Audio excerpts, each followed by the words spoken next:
नमस्कार दोस्तों। कैसे हैं आप सब। उम्मीद है सब बढ़िया होंगे और जीवन का आनंद ले रहे होंगे। तो हाजिर हैं हम आपके सामने एक बार फिर एक नया स्टॉक लेके।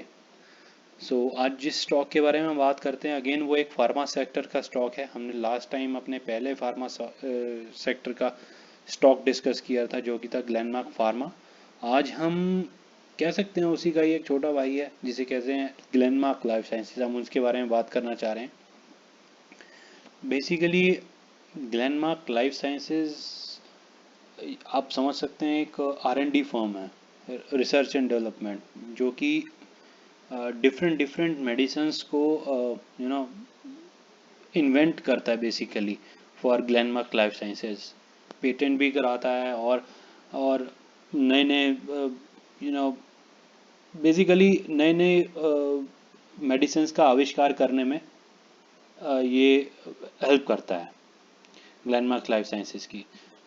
आप समझ सकते हैं कि ग्लेनमार्क लाइफ साइंसेज एक बेसिकली बिजनेस कंपनी है that is doing the business, and the Glenmark life sciences basically the production centre, या जिसे हम कहें कोर ग्रुप जो मैन्युफैक्चर करता है मेडिसिन को।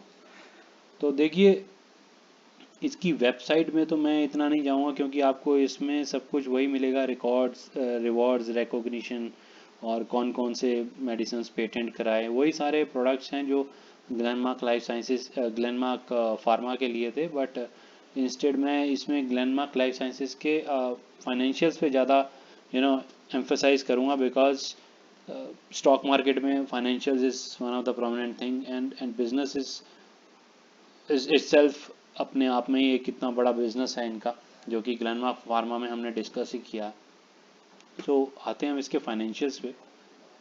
देखिए फाइनेंशियल में सबसे पहले जो हम सबसे पहले चीज़ डिस्कस करते हैं वो है प्रमोटर्स प्रमोटर्स होल्डिंग। तो देखिए प्रमोटर होल्डिंग 82.85% है थ्रू आउट। तो देखिए ये एक अच्छी चीज़ भी है और मैं कहूँगा थोड़ी सी नेगेटिव भी है। अच्छी इसलिए क्योंकि हाई प्रमोटर होल्डिंग है तो कंपनी प्रमोटर को पूरा भरोसा है कि भैया ये कंपनी बढ़ेगी ही बढ़ेगी और अच्छा करेगी। नेगेटिव में इसलिए कह रहा हूँ क्योंकि देखिए एक आइडियल होल्डिंग जो मानी जाती है प्रमोटर्स की वो 75% रहती है। यहाँ पे 82% है, 82.85% है। सो ये हो सकता है जब ये ओपन मार्केट में बेचें या फिर मे भी अच्छा वो रहेगा या तो FII और DII एक्वायर करें इसे, तो वो बेटर रहेगा। तो तब मे बी रेट इसका इतना डिविएट ना हो, लेकिन अगर ओपन मार्केट में अगर बेचेंगे तो देन रेट में fall down. Okay, so I don't think so कि वो ओपन मार्केट में बेचेंगे, इंस्टेड सम FII या DII एक्वायर करेंगे इसको। So that is what I believe. So from the share holding pattern is very strong, very very strong. Okay, बात करते हैं हम इसके फाइनेंशियल्स की कि क्या इसकी मार्केट कैप है। तो देखिए 5,000 करोड़ की मार्केट कैप है। एक R&D फर्म के लिए 5,000 करोड़ की मार्केट कैप होना अपने आप में बहुत बड़ी बात है, बहुत बड़ी बात है। इसका मतलब they have lot of cash to invest on their upcoming futures inventions and researches. तो देखिए इनका डेट भी देखिए ज़ीरो है, कंप्लीट डेट फ्री कंपनी है, एंड कैश भी इनके पास 512 करोड़ का कैश है। तो देखिए हाईली कैश रिच फर्म है ये।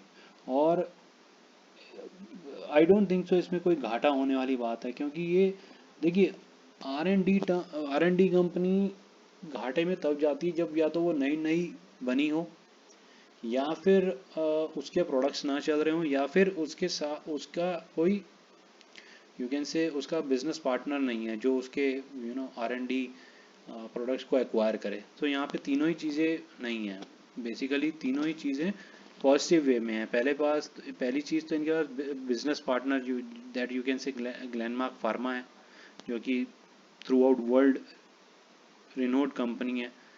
सेकेंडली ये स्टार्टअप टाइप नहीं है, ये बहुत पहले की फर्म है और तब से ही इनका ग्लेनमार्क फार्मा का ये यू कैन से R&D डिवीजन है, जो कि बेसिकली बाद में ग्लेनमार्क लाइफ साइंसेज का नाम दे दिया गया।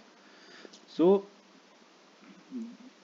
यू नो स्ट्रेटजिकली, फाइनेंशियली और ऑपरेशनली बहुत ही स्ट्रॉन्ग फर्म है ये, ठीक है। तो इसमें घाटा होने का कोई मेरे को सेंस समझ नहीं आता। बाकी वो हम चीज़ें इसके बाकी पैरामीटर से देख लेंगे, फाइनेंशियल पैरामीटर से। देखिए, अगर मैं बात करूं इसके ईपीएस की, तो 34 का ईपीएस है, जो कि इस इंडस्ट्री में ओके ओके माना जाता है, अच्छा माना जाता है कि 34 है। तो देखिए, आई थिंक 34 से ज़्यादा सिर्फ और सिर्फ प्रॉक्टर एंड गैम्बल का है, और प्रॉक्टर एंड गैम्बल आपको भी पता है कितनी बड़ी कंपनी है, ठीक है। प्लस हम ये भी देखेंगे कितना अंडर वैल्यूड है ये शेयर। 11 का पी है, 11.75 का पी। बाकी आप देख सकते हैं किसी का 20 है, 25 है, 40 है, किसी का तो 100 से ऊपर भी है। तो देखिए, अभी तो ये हाईली अंडर वैल्यूड है, ठीक है। और कल इसने एक अच्छा जंप भी दिखाया था, बट वो एक बहुत मार्जिनल जंप है। अभी इसमें बहुत गुंजाइश है बढ़ने की। आई थिंक सो यहाँ से 2 से 3 गुना इजीली जा सकता है ये शेयर। आने वाले टाइम में ईपीएस भी बढ़ेगा, और ये पी भी रेशनलाइज होगा। तो आज की डेट में इसका रेट 409 के आसपास है। तो मैं समझता हूँ अगेन इसका रेट कम से कम, मैं इसका भी 1000 के आसपास टारगेट करूँगा, कि इससे कम तो मुझे नहीं लगता कि इसको होना चाहिए आइडियली। ओके, और अगर हम बात देखें, देखिए प्राइस टू बुक वैल्यू भी इसकी बहुत ही शानदार है, 2.32। बाकी आप देखिए, कोई 5 गुना, कोई 4 गुना, कोई 3 गुना, कोई 11 टाइम्स, 14 टाइम्स भी है। तो ये is just a 2.32 times with that much of good EPS. So इसका आरओई भी देखिए, आरओसी भी देखिए, कितना इन सब में सबसे शानदार आरओसी और आरओई है। तो हर हर एस्पेक्ट में ये बहुत बिल्कुल खरा उतरता है। तो इसमें कुछ मैं ये नेगेटिव कुछ देख नहीं पा रहा हूँ कि मैं आपको बताऊँ कि कुछ नेगेटिव है। सेल्स ग्रोथ भी देखिए बिल्कुल अच्छा पैटर्न फॉर्म कर रहा है, ईच एंड एवरी ईयर इनका इंक्रीज हो रहा है, बहुत इसे ही कहते हैं ग्रोइंग कंपनीज। और प्रॉफिट में भी देखिए 195 करोड़, फिर 313, 351 कंसिस्टेंटली इंक्रीज कर रहा है। इसी को कहते हैं growing and stable companies. Okay, और मैं क्या बात करूं इसके बारे में, एक चीज़ जो थोड़ी सी नेगेटिव है, लेकिन वो एक्चुअली इस टाइम पे पॉजिटिव भी है, कि ये अपना 1 ईयर जो हाई है, जो कि 666 था, उससे अभी नियर अबाउट हाफ पे है। हाफ तो नहीं कहूँगा मैं, थोड़ा सा बढ़ गया, 400 के आसपास है अभी रेट।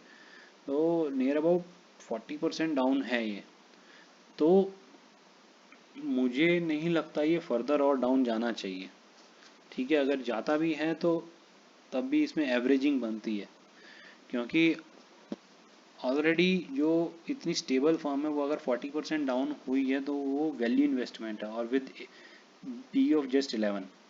सो मेरे हिसाब से ये एक बहुत ही अच्छा वैल्यू इन्वेस्टमेंट है, लॉन्ग टर्म इन्वेस्टमेंट है।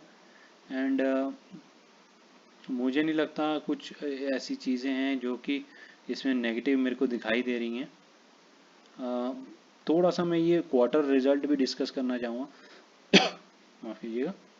देखिए, सेल्स के बारे में बात करें तो जून 21 से देखें 524, 561, 522, 514। तो देखिए थोड़ा सा मैं बोलूँगा ऊपर नीचे है सेल्स, बट स्टिल ये इतना इतना चलता है इस इंडस्ट्री में। एंड अगर आप प्रॉफिट देखें तो 100, 115, 103, 98, 100, तो ये नियर अबाउट 100 करोड़ के आसपास रह रहा है। तो 100 करोड़ का अगर जब नेट प्रॉफिट आ रहा है, तो it is itself a very big thing, कि 100 करोड़ तो सिर्फ प्रॉफिट मिल रहा है, not sales.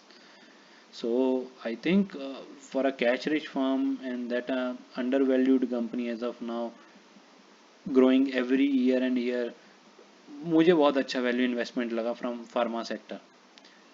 And so target की मैं बात करूं तो मैंने आपको जैसा बताया है कि मेरा टारगेट इसके लिए 1000 रुपीज़ रहेगा within next 1 year, and that's how it will B.